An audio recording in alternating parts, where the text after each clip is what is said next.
என் செல்ல பிள்ளைக்கு இந்த பிரித்யங்கராவின் அருளும் ஆசீர்வாதமும் முழுமையாக கிடைக்கட்டும். ஓம் சகல நாயகியே போற்றி. ஓம் சர்வ பிரித்யங்கரா தேவியே போற்றி போற்றி.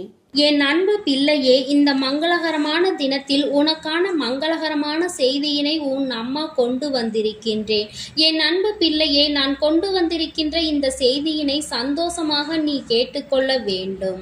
பிள்ளையே, நீ இவ்வளவு நாள் தெய்வங்களுக்கு செய்த பூஜையின் பலனாக உனக்கு நிரந்தரமான உறவு ஒன்று உன் வாழ்க்கையில் கிடைத்திருக்கின்றது. அந்த உறவானது யார் என்று அம்மா இன்று உனக்கு சொல்வதற்காக வந்திருக்கின்றேன். என் குழந்தையே, இந்த உறவு உன்னை விட்டு எப்பொழுதும் பிரியாது, எப்பொழுதுமே உன்னோடு இருந்து கொண்டிருப்பார்கள். என் பிள்ளையே, வாழ்க்கையில் யாரை நம்புவது, யாரை நம்பக்கூடாது என்று எந்நாளும் மனக்குழப்பத்தில் நீ இருக்கின்றாய் அல்லவா? யாரிடத்தில் பழகினாலும் அங்கிருந்து ஏதாவது ஒரு விஷயத்தில் மனவேதனை அடைந்து விடுகின்றது. எந்நாளுமே ஏதாவது ஒரு பிரச்சனைகளில்தான் ஓடிக்கொண்டிருக்கின்றது. நாம் உண்மையாக இருந்தாலும் அவர்கள் நமக்கு மறுபடியும் உண்மையாக இருப்பதில்லை. எல்லாவற்றையும் நம்மிடத்தில் இருந்து மட்டுமே எதிர்பார்க்கிறார்கள். ஆனால் அவர்களிடத்தில் இருந்து நாம் எதையாவது எதிர்பார்த்தால் அது நமக்கு கிடைப்பதில்லை என்று என் குழந்தை நீ வேதனைப்பட்டு கொண்டிருக்கின்றாய் அல்லவா? எத்தனை நாட்கள் அம்மா இது போன்று போலியான உறவுகளுக்கு இடையில் சிக்கிக்கொண்டு என் வாழ்க்கை சின்ன பின்னமாகிக் கொண்டிருக்கின்றதே என்று என் குழந்தை நீ ஒவ்வொரு நாளும் நினைத்து கொண்டிருக்கின்றாய். எப்பொழுது என் வாழ்க்கையில் ஒரு நிரந்தரமான உறவினை நீ எனக்கு அடையாளம் காட்டப் போகிறாய் என்று நீ என்னிடத்தில் கேட்டாய் அல்லவா? என் தங்கமே, நிரந்தரம் என்று இந்த உலகத்தில் எதுவும் இல்லை என்பது உனக்கு நன்றாக தெரியும். அப்படி இருந்தும் இப்பொழுது உன் வாழ்க்கை முழுவதும் உன்னோடு நிரந்தரமாக உன்னோடு வருவதற்காக ஒரு உறவு காத்து கொண்டிருக்கிறது என்றால் அதை நினைத்து என் பிள்ளை நீ மன சந்தோஷம்தானே அடைவாய். அதனால்தான் இந்த சந்தோஷத்தை உன்னோடு பகிர்ந்து கொள்வதற்காக உன்னுடைய வராகி இன்று வந்திருக்கின்றேன். என் தங்கமே, உறவுகள் வாழ்க்கையில் அத்தனை சாதாரணமாக கிடைப்பதில்லை. மற்றவர்கள் மீது அத்தனை எளிதாக யாரும் உண்மையான அன்பினை வைப்பதில்லை. அப்படியே வைத்தாலும் அங்கே எதிர்பார்ப்புகள் அதிகமாக இருந்து விடுகின்றது. அங்கே எதிர்பார்ப்புகள் அதிகமாக இருப்பதனால் அந்த அன்போடு இவர்களால் தாக்கு பிடிக்க முடியாமல் போய்விடுகின்றது. எத்தனை நாட்கள் தான் அவர்களின் எதிர்பார்ப்புகளை பூர்த்தி செய்வதற்காகவே வாழ்க்கையை வாழ முடியும்? எத்தனை காலம்தான் அவர்களுக்கு பிடித்தது போல வாழ முடியும் என்று நினைத்து அந்த வாழ்க்கை பாதியில் முடிந்து விடுகின்றது. என் தங்கமே, இது போன்று காலப்போக்கில் எல்லாம் மாறும் பொழுது, அவர்களின் அன்பிலும் சில மாற்றங்கள் ஏற்படும் பொழுது நீ நினைப்பாய் அல்லவா, இவர்களுக்காகவா இத்தனை நாட்களும் நாம் நம்மை மாற்றிக்கொண்டு வாழ்ந்து கொண்டிருந்தோம்? இதனால் நமக்கு என்ன பலன் கிடைத்தது? நாம் இப்படி செய்தால் இந்த உறவானது நம்மோடு நிலை பெற்று இருக்கும் என்ற நம்பிக்கையில் தானே நாம் பழகி வந்தோம். ஆனால் கடைசியில் இதுவும் நமக்கு நிரந்தரம் அல்ல என்பதை உணர்த்தியதோடு மட்டுமல்லாமல் பல காயங்களையும் வேதனைகளையும் அல்லவா அள்ளி கொண்டு தந்துவிட்டு சென்று விட்டார்கள் என்று என் பிள்ளை மனவேதனையில் நின்று கொண்டிருக்கின்றாய். என் தங்கமே, இன்று உன் வாழ்க்கையில் அந்த உறவு இல்லாமல் போனாலும் அந்த உறவினுடைய நினைவுகள் உனக்கு அதிகமாக இருந்து கொண்டிருக்கிறது. மறக்க முடியாமல் நீ தவித்து நின்று கொண்டிருக்கின்றாய். என் தங்கமே, வாழ்க்கை உனக்கு நிரந்தரம் அல்ல என்று தெரிந்த பிறகு அதனோடு எந்த ஒரு தொடர்புகளும் உனக்கு ஒருபோதும் தேவை கிடையாது. தானாகவே விலகிச் செல்லும் உறவிற்கு நீ வேதனைப்பட வேண்டிய அவசியமும் உனக்கு கிடையாது. அவர்களின் நினைவுகள் உனக்கு வருகிறது என்றால் நீ இன்னமும் நல்லபடியாக உன் வாழ்க்கையை வாழ ஆரம்பிக்கவில்லை என்று அர்த்தம். அனைத்தையும் களைத்து எறிந்துவிட்டு எத்தனை அன்போடு இருந்த உனக்கு கிடைத்த ஏமாற்றத்தை முதலில் நன்றாக புரிந்து கொள்ள வேண்டும். ஏமாற்றம் கிடைத்திருக்கிறது, வாழ்க்கையில் ஏமாற்றம் கிடைத்திருக்கிறது. நீ எந்த வாழ்க்கையில் ஏமாற்றம் கிடைத்துவிடக் கூடாது என்பதில் தெளிவாக இருந்தாயோ அந்த வாழ்க்கையில் உனக்கு ஏமாற்றம் கிடைத்து விட்டது.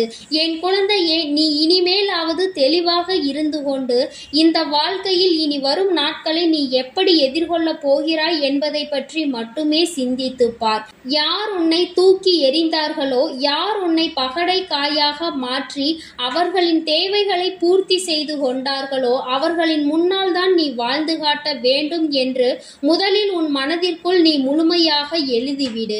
என் தங்கமே, நீ என்ன வேண்டுமானாலும் செய்யலாம். இந்த வாழ்க்கையில் முன்னேறுவதற்காக, உன்னை காயப்படுத்தியவர்கள் முன்பாக நீ நல்ல நிலைமைக்கு வருவதற்காக என் பிள்ளை, நீ செய்ய நினைக்கின்ற செயலை நீ எப்பொழுதும் நேர்மையாகவும் உண்மையாகவும் மட்டும் இருந்து கொண்டு எப்படி வேண்டுமானாலும் அதனை செய்யலாம். அதில் உனக்கு வெற்றி கிடைக்கும் என்பதில் மட்டும் எந்த ஒரு மாற்று கருத்துமே கிடையாது. என் தங்கமே, நேர்மை இல்லாமலும் உண்மை இல்லாமலும் ஒரு விஷயத்தை செய்து அதில் பிழைப்பு நடத்த வேண்டும் என்று நினைப்பவர்கள் இங்கே வாழ்வதற்கு தகுதி இல்லாதவர்கள் என்பதை முதலில் நீ புரிந்து கொள்ள வேண்டும். உன் அன்னை உன்னிடத்தில் தினமும் ஒரு வாக்கினை தருகிறேன் அல்லவா? அந்த வாக்கில் இருந்து நீ இத்தனை நாளும் என்ன புரிந்து கொண்டாய் என்று ஒருமுறை சிந்தித்து பார். நான் உனக்கு சுருக்கமாக சொல்கிறேன் கேள். இந்த வாழ்க்கை உனக்கானது. இந்த வாழ்க்கையில் உன்னை கட்டுப்படுத்த யாருக்கும் எந்த அதிகாரமும் இல்லை. உன்னுடைய சுதந்திரம் அங்கு யாராலும் பறிக்கப்படக்கூடாது. உன் சுதந்திரத்தை பறித்து அதில் யாரும் அங்கே சந்தோஷமான வாழ்க்கையை வாழ முடியாது. யாருக்காகவும் உன்னுடைய ஆசைகளையும் உன்னுடைய விருப்பு வெறுப்புகளையும் நீ விட்டு கொடுக்க கூடாது. உனக்கான வாழ்க்கை, உனக்கான லட்சியத்தை நீ அடைந்தே தீர வேண்டும். என் தங்கமே, எந்த ஒரு காரணத்திற்காகவும் நீ எடுத்து வைக்கின்ற அடியில் இருந்து ஒரு அடி கூட பின்வாங்கி விடக்கூடாது. என் குழந்தையே, உன்னுடைய எதிர்காலத்தை நினைத்து ஒருபோதும் பயம் கொள்ளக்கூடாது. நீ அதுபோல உன்னுடைய எதிரிகளை கண்டும் என்னாலும் நடுங்கிவிடக் கூடாது. துரோகிகளை கண்டு துவண்டு போகக்கூடாது. எது வந்தாலும் நம்மோடு நம் வராகி அன்னை துணை நிற்கிறாள் என்ற நம்பிக்கையோடு நீ இருக்க வேண்டும் என்பது மட்டும்தான் இந்த அம்மா உனக்கு தினமும் சொல்லி தருகின்ற வாக்கு என்பதை நீ மறந்து விடாதே. என் குழந்தையே, என்னாலும் கஷ்டங்களை மட்டுமே அனுபவித்துக் கொண்டிருக்கின்றேன் என்று நீ நினைத்து கொண்டிருக்கின்றாய். ஆனால் அது உண்மை கிடையாது. நீ இத்தனை கஷ்டங்களில் இருந்தும் இப்பொழுது மீண்டு வந்து கொண்டிருப்பதற்கு காரணம் என்ன தெரியுமா? போலியான உறவு உன்னை ஏமாற்றுகிறது என்றால் அந்த உறவினுடைய நிலைமையை நீ இந்த நிலையிலாவது கண்டுகொள்வாய் என்பதை முதலில் நீ புரிந்து, வாழ்க்கையில் உனக்கு ஏற்படுத்தி தருகின்ற சில கஷ்டங்கள் உன்னை வாழ்க்கையில் நிலையாக நிறுத்த வைப்பதற்கு, உன்னுடைய தேவையில்லாத சிந்தனைகளை நிறுத்துவதற்கும், மற்றவர்கள் உன்னை தேவையில்லாமல் காயப்படுத்தாமல் இருப்பதற்காகவும் நடக்கிறது என்பதை நீ மறந்து விடாதே.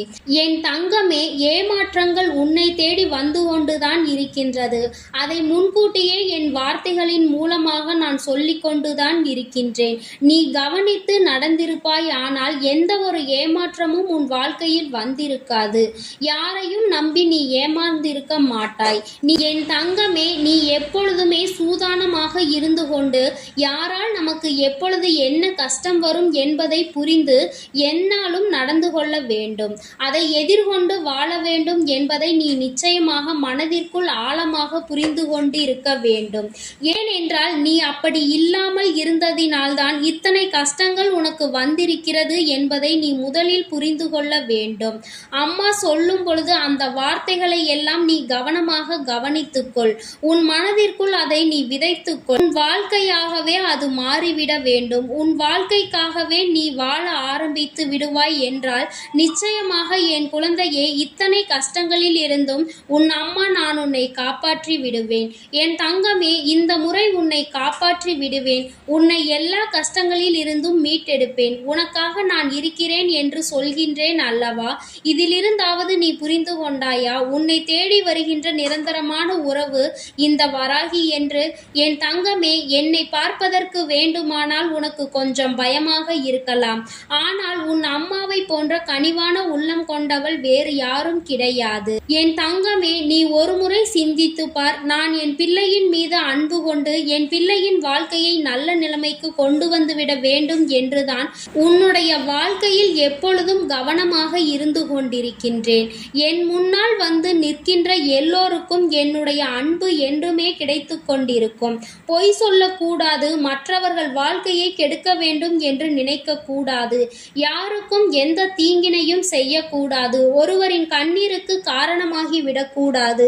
இவையெல்லாம் இல்லாமல் யார் உண்மையாக அன்போடு உண்மையான பாசத்தோடும் நேர்மையோடும் என்னை வந்து சந்திக்கின்றார்களோ அவர்கள் என்ன கேட்டாலும் நான் அதனை அள்ளி கொடுப்பேன் என்பதில் எந்த ஒரு மாற்று கருத்துமே கிடையாது.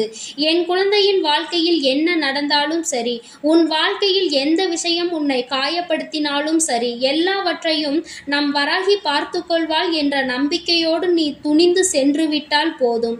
அங்கேயே தேங்கி நின்று விடாதே. உன்னை காயப்படுத்த ஒரு கூட்டம் எப்பொழுதும் காத்து கொண்டே இருக்கும்.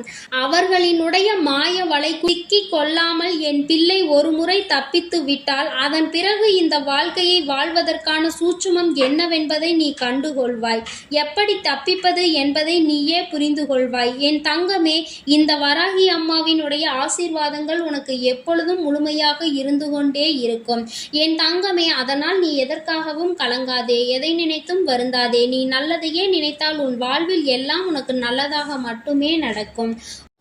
ஓம் சகல நாயகியே போற்றி. ஓம் சர்வ பிரித்யங்கரா தேவியே போற்றி. எண்ணம் போல் வாழ்க்கை, எண்ணம் போல்தான் வாழ்க்கை. என் அன்பு குழந்தையே, பிரித்யங்கரா வாக்கு பிள்ளைகளுக்கு இந்த தாயின் ஆசீர்வாதம் முழுமையாக கிடைக்கட்டும்.